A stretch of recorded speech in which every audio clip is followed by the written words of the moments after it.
में और ये हमारी सहयोगी हैं धनसुराज में, प्रखर वक्ता हैं, बहुत सुलझी हुई महिला हैं। पदयात्रा के दौरान मेरी इनसे मुलाकात हुई थी, तो उस समय पदयात्रा में हमने ये तय किया हुआ था कि किसी के घर पर या दरवाजे पर हम लोग नहीं जाते थे। उसकी वजह ये थी कि जब आप किसी के घर जाते हैं, हम अकेले तो जाएंगे नहीं, हमारे साथ बहुत बड़ा काफिला चलता है, बहुत लोग चलते हैं।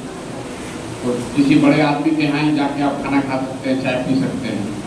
किसी गरीब आदमी के यहाँ जाइएगा तो उसके बच्चे के हिस्सा का ही खाइएगा।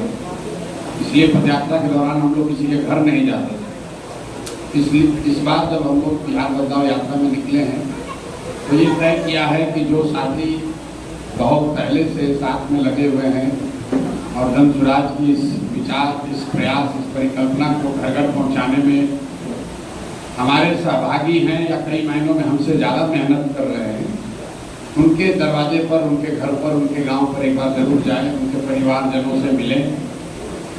आज के दिन इसी के तहत आज यहाँ पर अभी डॉक्टर साहब के यहाँ गए थे, अभी उर्मिला जी के यहाँ आए हैं। सुबह में एक हम लोग के साथी हैं, उनके गाँव पर गए थे। तो 3-4 प्रोग्राम यही हो जाता है। हमारी किसी ने कहा कि ये हम लोग के अभिभावक हैं, अभिभावक होने का उम्र तो अभी नहीं हुआ है, लेकिन अभिभावक होने का जिम्मेवारी ले लीजिएगा तो क्या दुर्दशा होता है वो आप हमारी शक्ल देखकर अंदाजा लगा सकते हैं कि किस तरह की परेशानी है। नेताओं के लिए लोगों की सोच यही है, जैसे हिंदी पिक्चर में आप देखते हैं कि नेता मतलब दिन भर बैठ के स्कीम बनाना कि कैसे लूट लें, कैसे किसको मार दें, कौन कब्जा कर ले।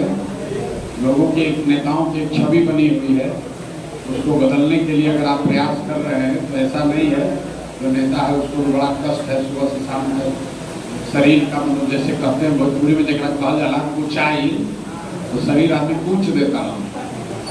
आज सुबह में हमारा संगे एक आदमी MLC बावन अफाज साहब कल हमारा संगे दिन भर चल, आज सुबह कहलन भैया उठा थे लोग जाते कि 50 लाठी को मार के पीठ फोड़ देले बा।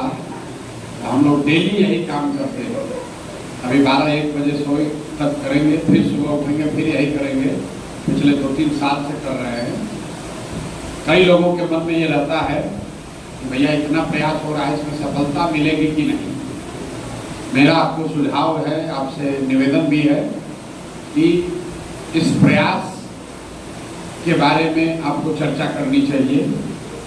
प्रयास अच्छा है, खराब है, इसमें कुछ कमी है, बेहतर हो सकता है, उस पर टीका टिप्पणी करना चाहिए। प्रयास का परिणाम क्या होगा उसकी चिंता बहुत करने से बात बनेगी नहीं, क्योंकि बिहार में जो दुर्दशा है, प्रयास आप करें या हम करें, प्रयास आज हो या 20 वर्ष के बाद हो, करना तो किसी न किसी बिहार के आदमी को ही पड़ेगा।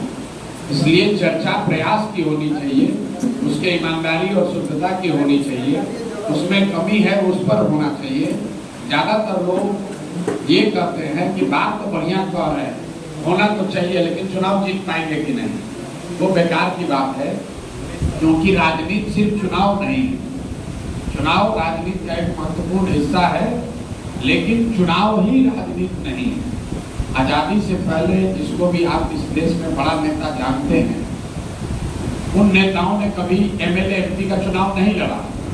इसका मतलब ये नहीं कि उन्होंने राजनीति नहीं की, इसका मतलब ये नहीं कि उनका समाज पर प्रभाव नहीं है।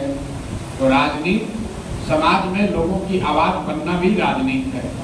समाज में जो दबा कुचला है, पीछे छूट गया है, उसका हाथ पकड़ के आगे बढ़ाना भी राजनीति है। किसी की मदद करना भी राजनीति है, आवाज़ बनना भी राजनीति है। सिर्फ चुनाव लड़ने से बात नहीं बनेगी। हम लोग तो कोई MLA MP नहीं है, फिर भी हजारों लोग क्यों पीछे चल रहे हैं। हम तो किसी का नाली गली नहीं बनवाते हैं, राशन कार्ड नहीं दिलवाते हैं, किसी का FIR में मदद नहीं करते हैं, किसी का कोई घर पर बीमार पड़ जाए तो भी मदद नहीं करते हैं, कोई मदद नहीं करते हैं। लेकिन उनकी आवाज़ बनकर खड़े हैं, उनके साथ उनके गांव जा रहे हैं, अपने आप को उपलब्ध कराया। तो जिसको भी राजनीति करनी है उसको ये समझ में बात आनी चाहिए कि कि समाज में अपने आप को उपलब्ध कराना ही सबसे बड़ी सेवा है कि आप अपने आप को समाज के लिए, सामाजिक कार्यों के लिए उपलब्ध करा रहे हैं। तो जन सुराज की जो मंशा है कि वैसे लोग जुड़े जो समाज के लिए अपने आप को उपलब्ध कराएं। छोटा बड़ा जो भी काम हो सकता है वही काम हम लोग कर रहे हैं। चुनाव भी होगा, इस बीच में चुनाव भी होगा, चुनाव लड़ा भी जाएगा, जनता का साथ मिला तो जीत हार भी होगी। लेकिन चुनाव लड़ना लड़ाना जीवन का उद्देश्य नहीं है। वो उद्देश्य 10 वर्ष कभी था, ये के प्रकार चुनाव जीतना है। उस काम को हमने 10 वर्ष किया है, उसका बहुत कोई सेटिस्फैक्शन नहीं मिला, सफलता मिली, संतोष नहीं मिला, इसलिए उसको छोड़कर ये काम कर रहे हैं। इसमें सफलता मिले न मिले, संतोष है, शरीर थोड़ा खप रहा है, लेकिन ये संतोष है कि समाज के लिए कुछ अच्छा करने का प्रयास कर रहे हैं। बाकी आप लोग सब बात तो सुने ही होंगे पहले से, रोज वीडियो पर देख ही रहे हैं, यूट्यूब और फेसबुक पर। तो अब आज निर्मला जी का कुछ नमक का कर्ज भी हो जाएगा, उस कर्ज को चुकाने के लिए 5 मिनट बोल दिए, वो वसूली हो गया। इससे ज्यादा नहीं वहीं करके खाए, वहीं खा हाँ। और जितना ये खिलाएगी उसके लिए इतना ही बोलेंगे तो नमक का कर्ज पूरा हो जाएगा। ठीक है।